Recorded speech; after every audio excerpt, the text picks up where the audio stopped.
Welcome to Season 10 of How to Start Up, the podcast helping you start and scale your business with advice from entrepreneurs on what to do now, next, or never when scaling your company. This season, we're focusing on all things brand, so you'll hear from a series of amazing entrepreneurs on what they've learnt in their own journeys.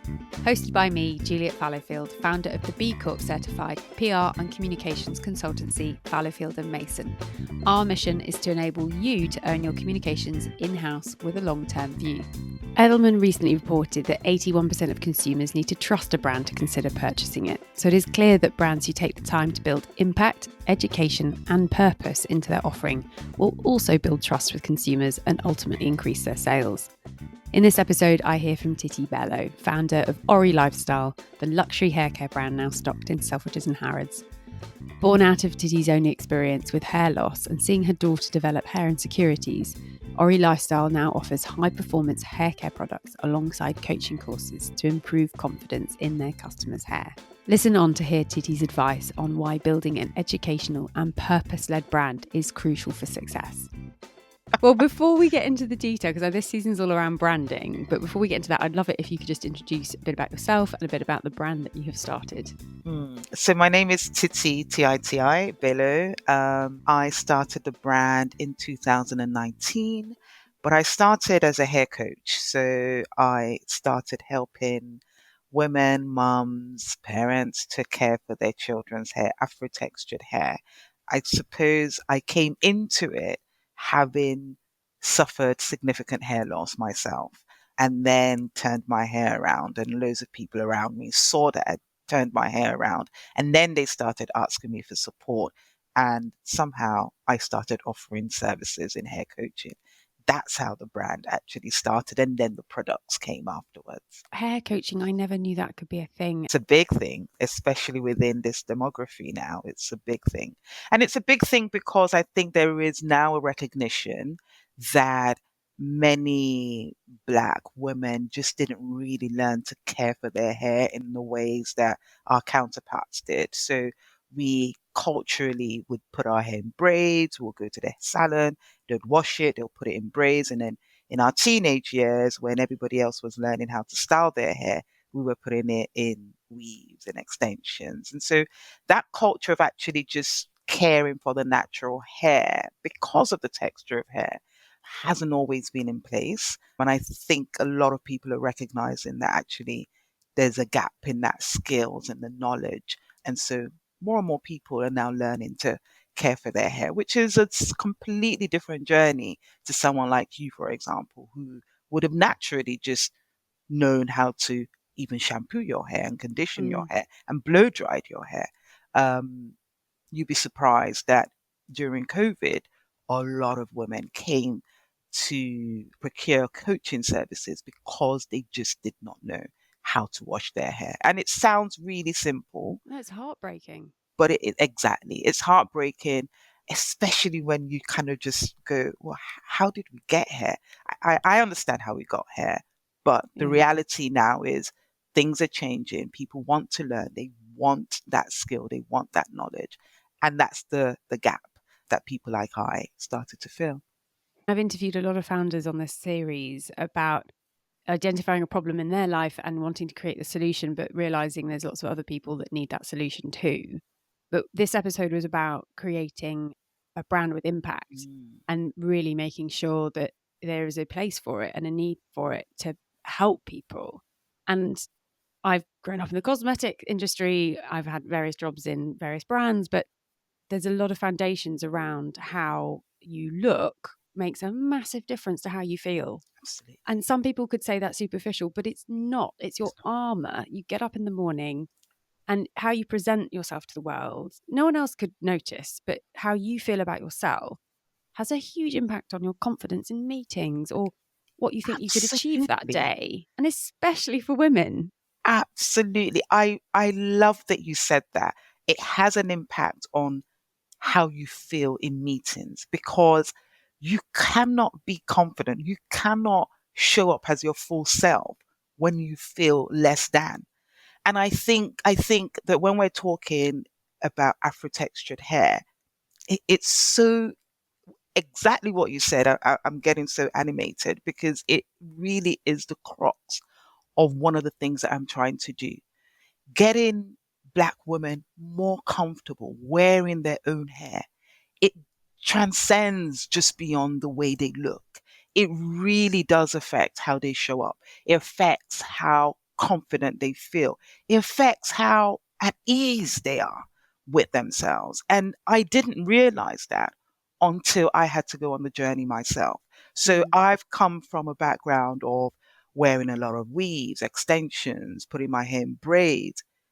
But at one point, when I saw the damage, and the damage wasn't necessarily because of those styling practices, but the way in which I was using them.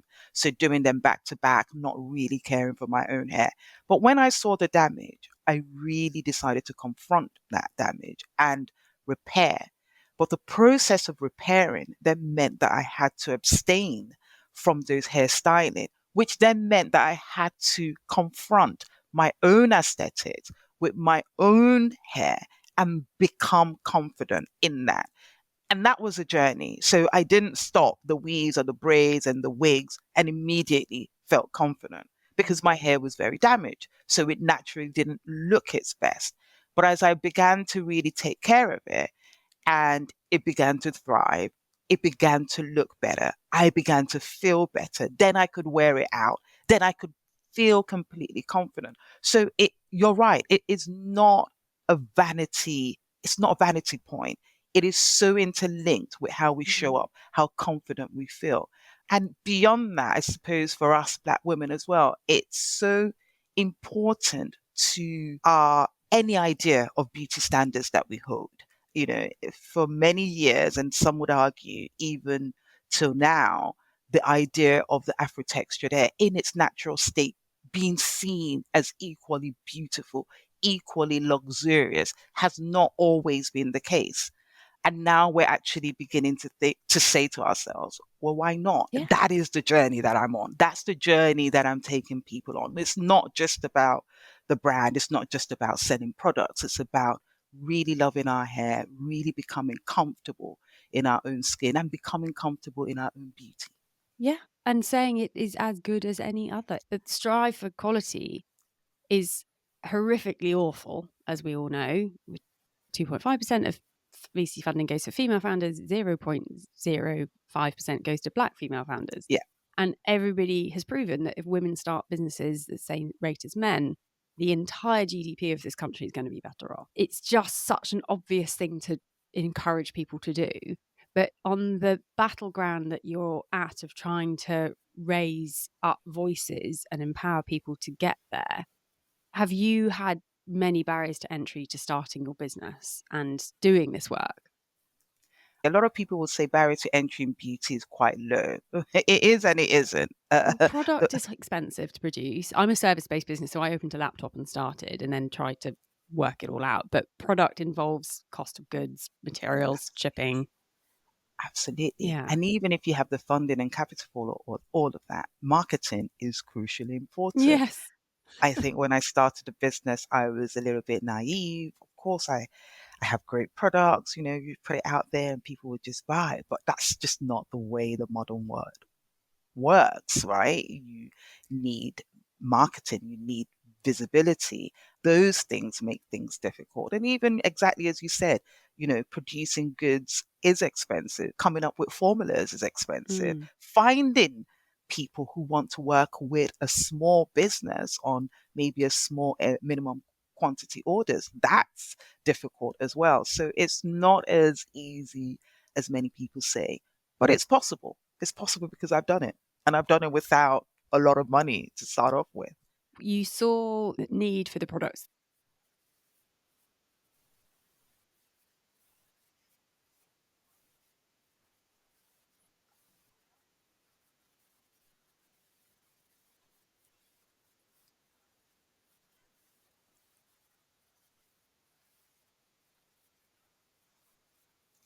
There were two things: finding products that meet the needs of Afro textured hair, but not just meets the needs, but finding products that are also really elegant, products that visually or artistically look good.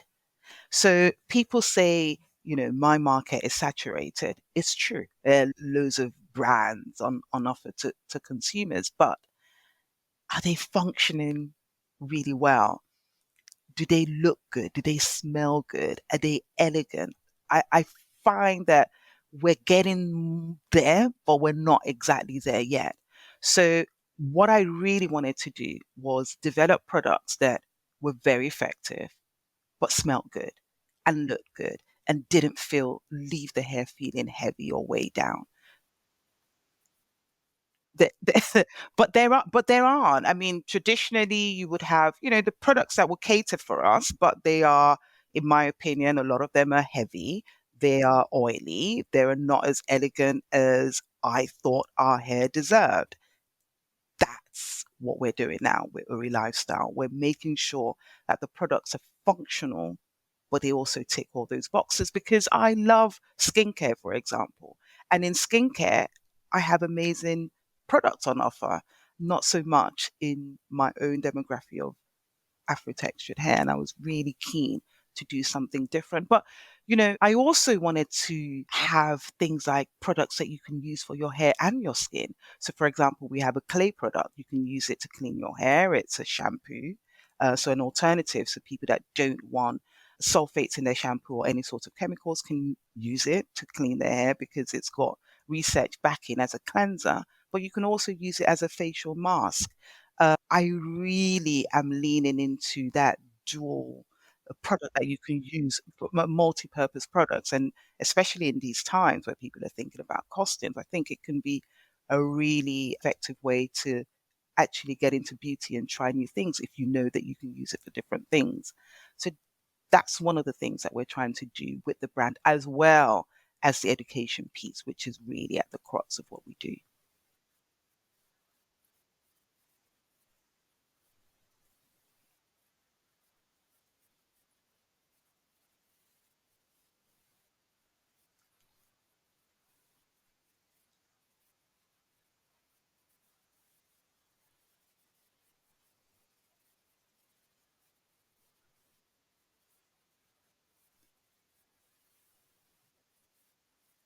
Mm. I'm extremely proud. And I'm extremely proud because we have really anchored that education piece at the heart of what we do. Now, it's not easy. It's not easy. Uh, yes, yes. So we have a hair course where people can come and learn, and there's a bit on our website which is just full of materials and information on hair care. It's not easy because we do unfortunately live in a world where people want quick fixes. They want to buy a hair oil that grows their hair. I get those emails all the time. Which of your oils will help me grow your hair? It would be absolutely, absolutely. And this is across all groups. Everyone, they've mismanaged their hair. They have suffered hair loss. Now they want to grow it back, but they think it's a product that's going to do it for them quickly. So you get emails, we get emails all the time. Which product can we buy to grow your hair? And it would be easy for us to say, oh, just buy our oil or buy our leave-in conditioner. But we have to say, actually, no, what have you been doing to your hair? You need to stop this. You need to do this and then use this. And both of them will help you. So it's not always the easiest to kind of focus on that education piece. But I also find that it's been very, very useful to build a community around education. People are now beginning to see Ori Lifestyle as the place to come to for solid education on hair care. And they know that we are just not going to sell them a product that is professing to do really what it's not going to do in 3 months' time.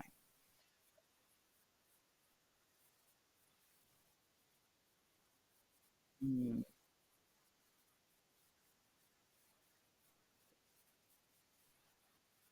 absolutely.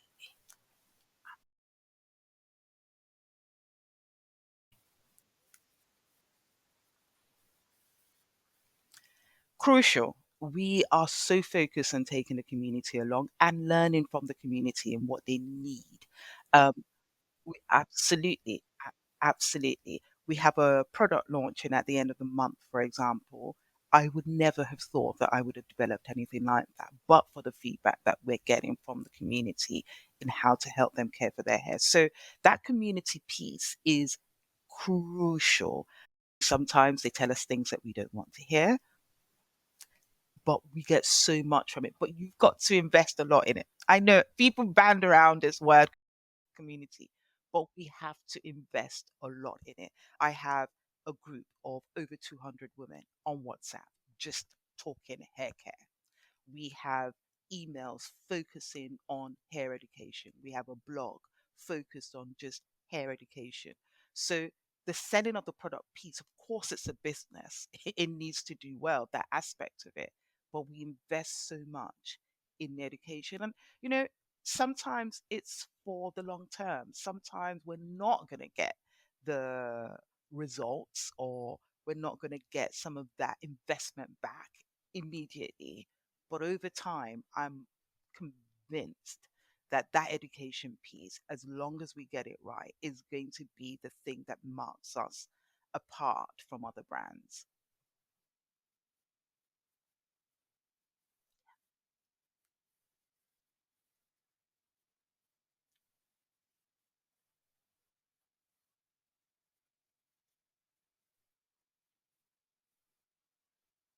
Mm,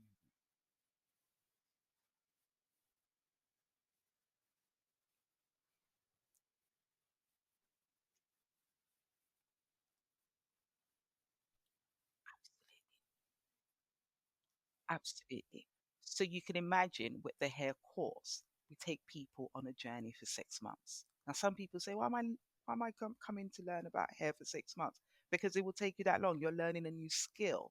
You're learning to deal with your hair that you've never dealt with. But after that 6 months, you will be so well equipped that you will not be seduced to buy ridiculous products that are not going to deliver. You would understand what you need. And when your hair changes, as it will do, whether it's age, whether it's through the seasons, you will know what it needs in that season. That is, that's the beauty of education. That's the beauty of imparting knowledge onto people as opposed to, I love hairdressers, but as opposed to just delegating everything out to a hairdresser. You can go to a salon and enjoy the services, but you also know how to care for your hair. That's where the magic really starts to happen.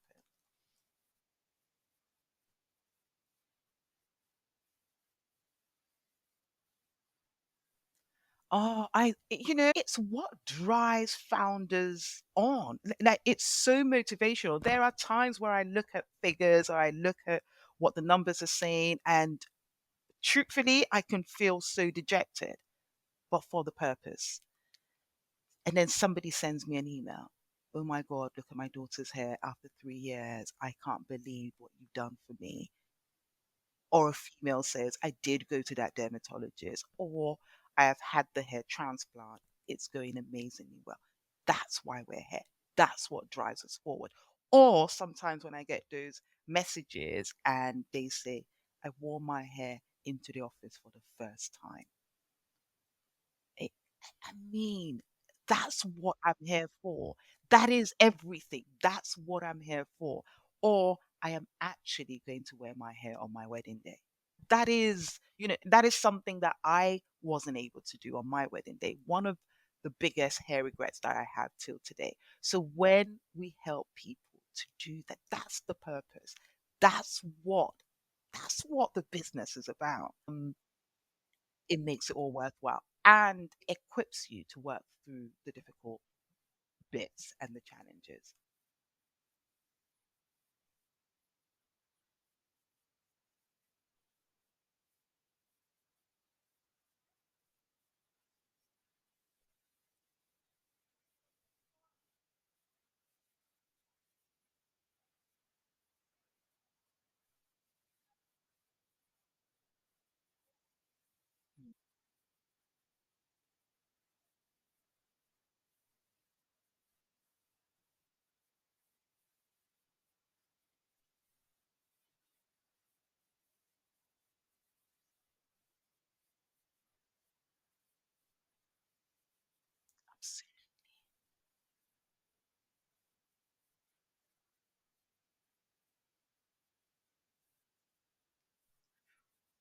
Exactly.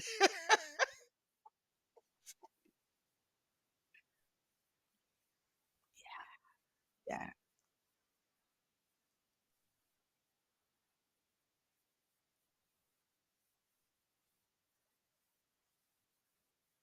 Bonus, that was a success. It's like, oh, I'm the youngest person around this boardroom table, or I'm the first female at this senior level of the management team in this brand, or whatever they were. Now it's my team are happy. I'm learning from my team. My team had me in fits of giggles the other day, which you cannot put a price on. But then getting client testimonials, it's the same thing. Your work has helped somebody else. That is worth more than any bonus or any promotion or anything else. You need the money there to exist. Course. And that's where B Corp's very clever. It's like you need to be profitable to then help people and planet. But Absolutely. it's a means to an end and it's not everything.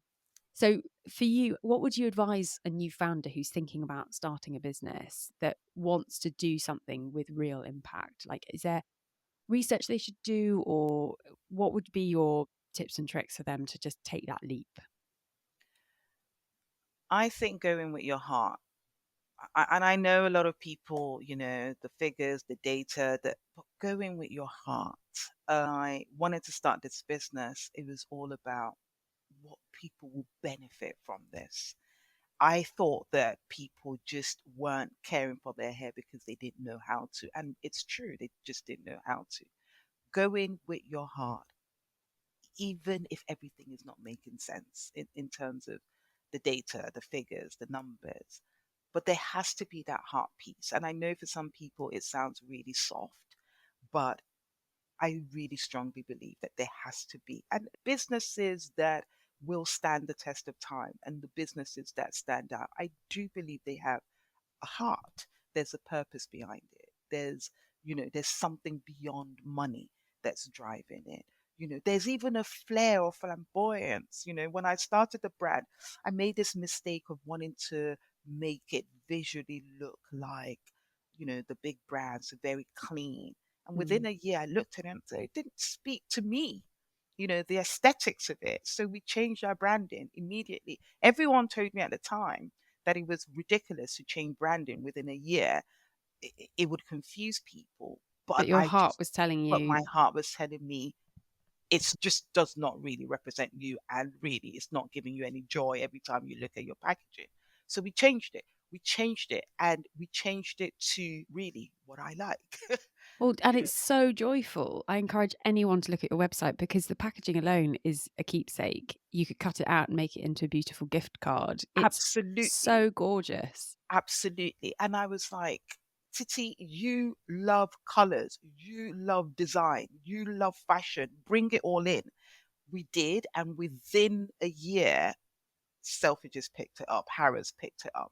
Nobody can convince me that that branding wasn't a part of it. But that's Yeah. because I went with what my heart wanted as well. And then, of course, it made business sense. Go Yeah. with your heart, put your heart into it.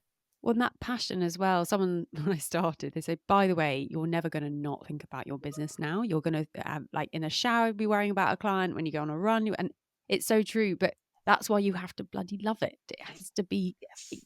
everything that you're so proud about. Yes. But given packaging can be such a barrier to entry and you rebranded, so obviously you invested in one design and you went to another, like how did you tackle that visual identity part?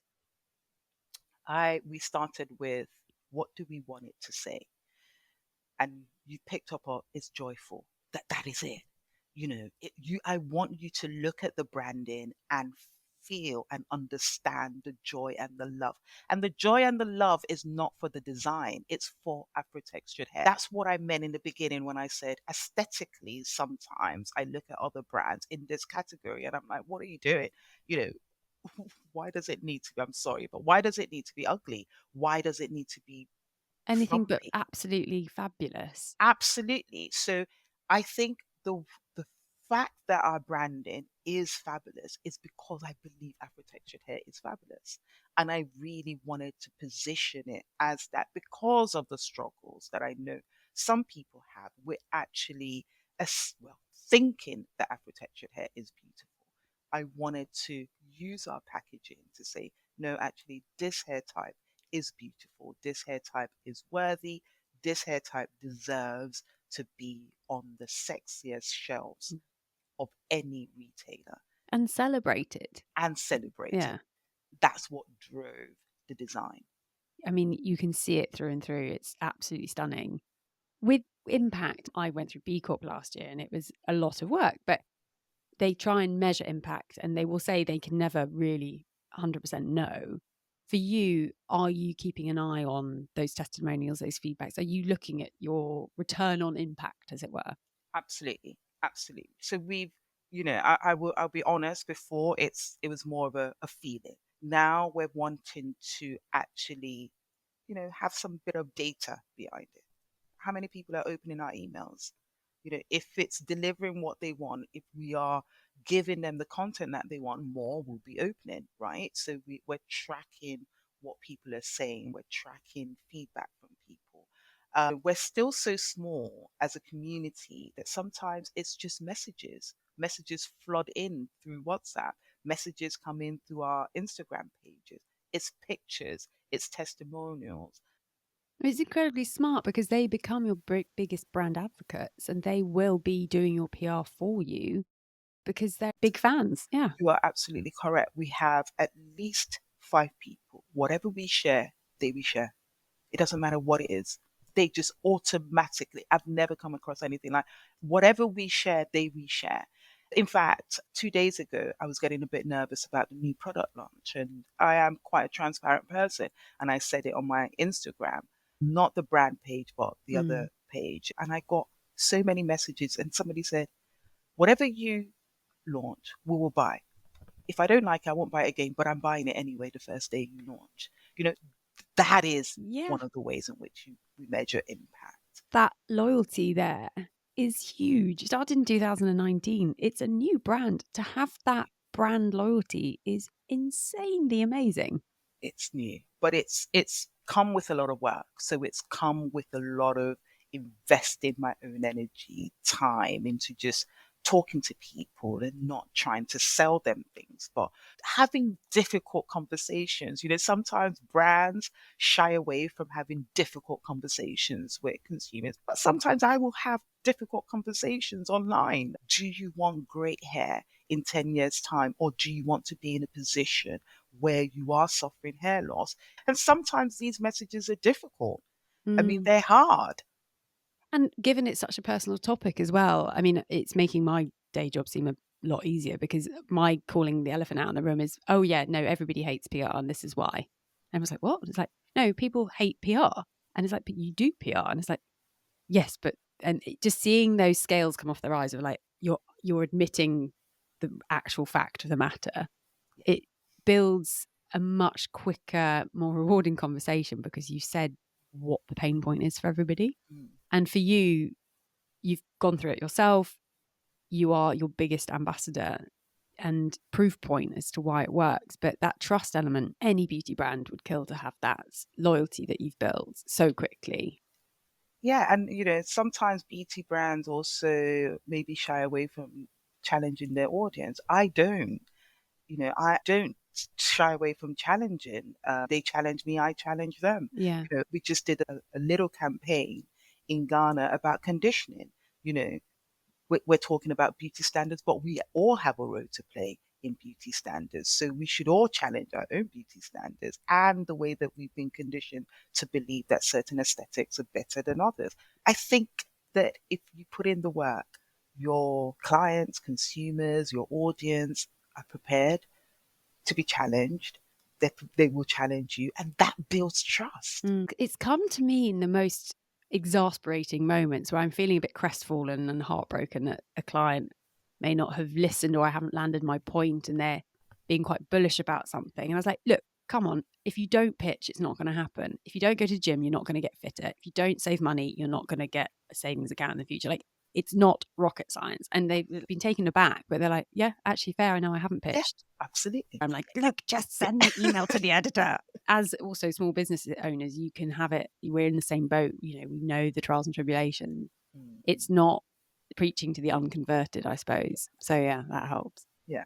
What's your golden piece of advice for a person who's on the fence about starting their own business? What would you say to them in terms of do or don't? Just start, just start. I think sometimes a lot of people overanalyze things. They're fearful about starting. Just start. You will figure it out as you go along. And you don't need a whole heap of money to start. I, Yeah. I started this business with less than £5,000.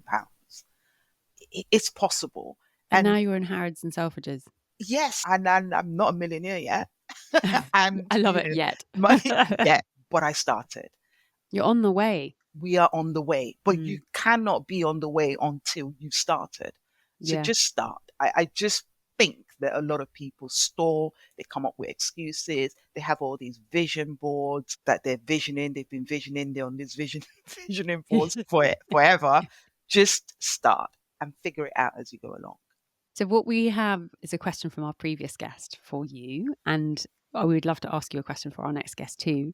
And their question for you is, when you're starting a business, say today in 2024, how would you advise that founder to learn how to sell?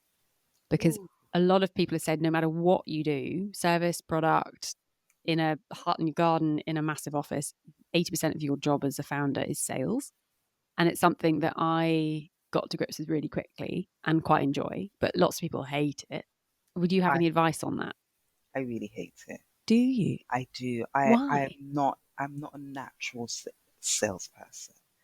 Surprises me because you speak so confidently. I know, but sales is not my thing. But I have recognized it as a weakness and I have been working really hard. So I will 100% actually agree and lean into the reasoning behind that question. I think we need to have a healthy attitude around sales because sales is actually helping somebody. If your product is good and you feel that it's needed, then you've got to be good at sales because you're actually doing the people who buy it a favor in the end if it's a great product. If I was to do it all over again, to be honest with you, if I was to do this business all over again, I would have a partner. I would go for a founder partner that has a completely different skill set to what I have, one of which would be sales. Sales, PR, marketing, I underestimated. And I wished, that's one thing I wished I'd done differently in the beginning. Yeah. It's so interesting. A lot of people, I work in a co-working office, Soho Works in White City, and I've got this gorgeous community around me of other business owners, all in very different sectors, different skill sets. It's incredible, the variety. And a few of them said, oh no, if I could do it again, I wouldn't have a partner. But I wonder if it's the grass is always greener. Because I quite like the fact that I'm autonomous and I don't have to run anything past anyone, bar the team, obviously, but they will potentially leave the business at some point and go on to something else. This is my daily living, breathing life. I can make quick decisions. And there's other people like, no, I definitely couldn't have done it without my partner. But I think it's probably finding the right partner Yes. who you can rely on and doesn't let you down. Because there's so many horror stories I've heard that I haven't put in the podcast of people being like, oh no, it didn't work because of X, Y, and Z. It's like, oh God. Yeah. I would go for a partner, but I would go for one that Is I in would sales. that is in sales. I also enjoy working with people. Yeah. I like being a part of a team, and I find being a founder very lonely sometimes. Yes, totally.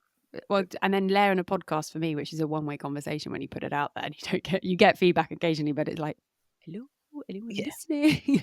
exactly, Yeah. exactly. So I find it lonely, and I am sure many founders would say that at some point their mental health has been tested. I'm one of them. And I think that having a partner, just having someone to shoulder the burden with, Yeah. can be super helpful. And then if you find somebody that also your skill sets are very complementary but different, then Mm. I think you can drive the business forward much quicker. Because when I think about it, what am I trying to achieve? I want more Black women to enjoy their own hair, be confident and in their own skin and in their own hair. So what does it matter if I'm doing it by myself or if I'm doing it with somebody else? And if I can do it with somebody else and Do more. do more Yeah. quicker, then that's what the bigger goal is beyond me. Yeah. That's what I'll go for. given that you haven't currently got a business partner, how do you overcome your fear of sales? What do you do to kind of get yourself out there? Social media has been kind to us. Being in Harrods and Selfridges has helped, definitely has helped. I think one of the things that has really dawned on me is understanding very clearly now that this is a different skill set. And so at some point, we have to buy that skill set in. I don't know what I don't know. And I don't have skills across every area I of would the say business. you know what you don't know. So when I started, I didn't know what I didn't know. And now I know what I don't know, and I know what I need to externalize. And I think you're in the same boat of like, I recognize this. I don't want to do this. I want to pay someone else to do it better. Exactly. Yeah. Exactly. That's where I am at the moment. Of course, with a small business, you have the handicap of the funding. Can you afford it? But as soon as we can afford certain things, that's where the money is going. Sales, marketing, PR, and of course, trying to get into more distribution channels. Yeah. Thank you so much. And what would your question be for our next guest? Could be anything about starting a business. I would ask what one thing has helped to move their business along. A key thing that's really A key thing. pivoted it. Yeah. Amazing. And I ask because for me, I think it is the visual, the aesthetics of our brand, which I have been actually quite shocked about. But it is that thing, and then they try the product and they love the product. But they're leading the horse to water, that visual That identity. visual identity, I don't think we can underestimate. Yeah. I knew it was important, but I didn't realize how important it is.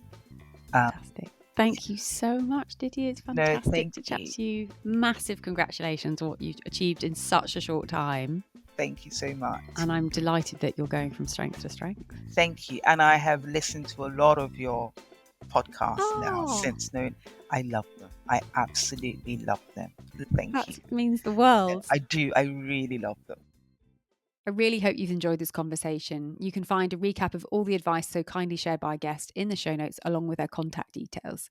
We'd love it if you could rate and review or share this podcast, because it really does help other people discover it. To incentivize this a little, I would very happily offer you one of our PR guides on how to share editorial coverage legally. Just DM us or send us an email, hello@fallowfieldmason.com, with review in the title, and we'll share it on.